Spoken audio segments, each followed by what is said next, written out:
Якщо подивитися останні заяви, зустріч Гройсмана-Зеленського, то можна по опосередкованій інформації, скажімо так, в публічній сфері, припустити, що все ж таки вже є певні домовленості між групою Гройсмана, Авакова, Парубія і паном Зеленським стосовно того, що парламентські вибори дочасні, скоріш за все, не будуть відбуватися. В принципі, якщо так зіграє Зеленський, то стратегічно йому це може бути вигідніше.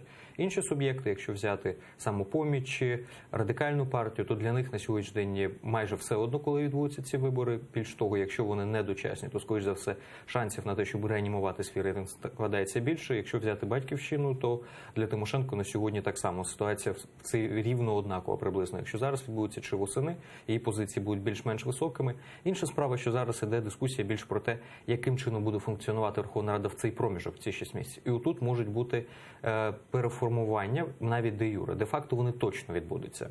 Зараз великі фракції, як то БПП і Народний фронт, вони вже розпадаються багато в чому на різні депутатські групи. Тобто коаліція розвалюється?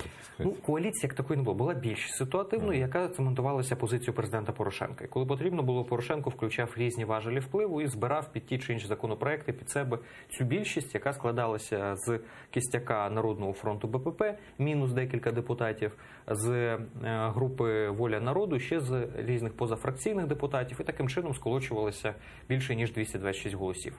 На сьогоднішній день ми бачимо, що, наприклад, група «Удару», яка орієнтується більше на Кличко, вже має трішки інші позиції, ніж, наприклад, група депутатів БП, яка орієнтується на Петра Олексійовича. Плюс є депутати, які делеговані були різними фінансово-промисловими групами. Та сама ситуація приблизно і по Народному фронту. Вже частина орієнтується більше на Гройсмана, інша частина залишається з орієнтацією на Яценюка, є група Авакова, яка веде свою гру.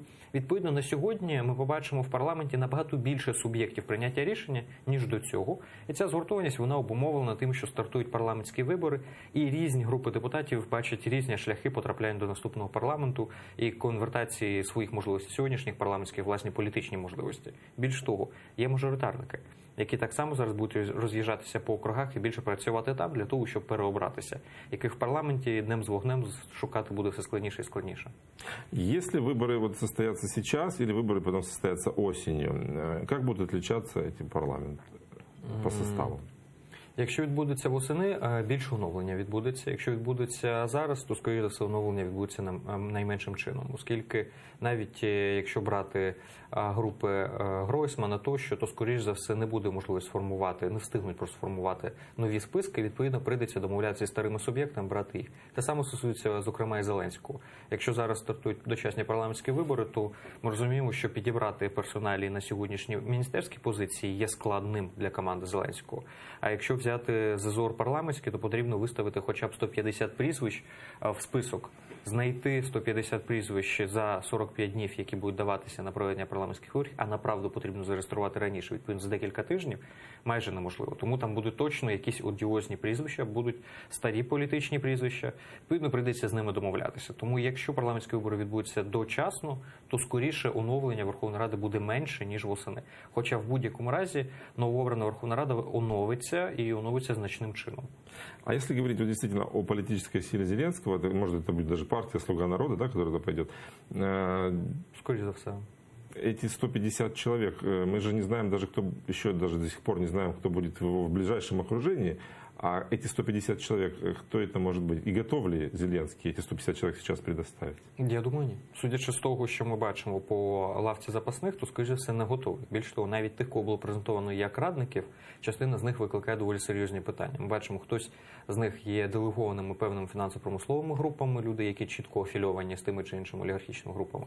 Частина, яка викликає свої питання через скажімо так, занадто професійну роботу при всіх урядах і при всіх владах в Україні, в тому числі і при тих, які розвалювали оборонний сектор і роботи саме в оборонному секторі.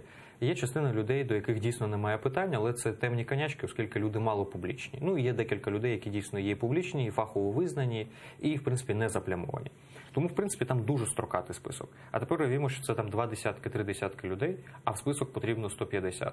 Де їх знайти? Дуже велике питання. Скоріше за все, якщо восени будуть вибори, то це буде кооптація з приватного сектору, це буде кооптація з громадського сектору, із представницьких структур, умовно кажучи, структури, які представляють бізнесові асоціації, які представляють асоціації різні громадські, як то пацієнтів, як то переселенців, як то екологічні. Також це буде, скоріше все, кооптація з корпоративних структур певних фінансово-промислових груп, і до того ж це буде з місцевого самоврядування набір людей. Таким чином можна виставити, але набрати зараз всіх швидко за декілька тижнів, я собі не уявляю. Це буде дуже строкатий список, за який нести відповідальність буде дуже складно. Вся відповідальність ляже на Зеленського, бо з моменту, як тільки проведуться парламентські вибори, суспільство скаже, окей, на наступний день, а де ж тепер кінець епохи жадібності тощо, і коли ж ми почнемо жити по-новому, тільки вже в розумінні пана Зеленського, те, що нам показували. До того моменту, поки парламентські вибори не відбулися, в суспільстві є певне розуміння, що всю відповідальність на Зеленського покладати не можна, і в нього є можливість апелювати до суспільства з тим, що, вибачте, мені не дають працювати. Саме через це я думаю, що Зеленський зараз не піде на дочасні парламентські вибори.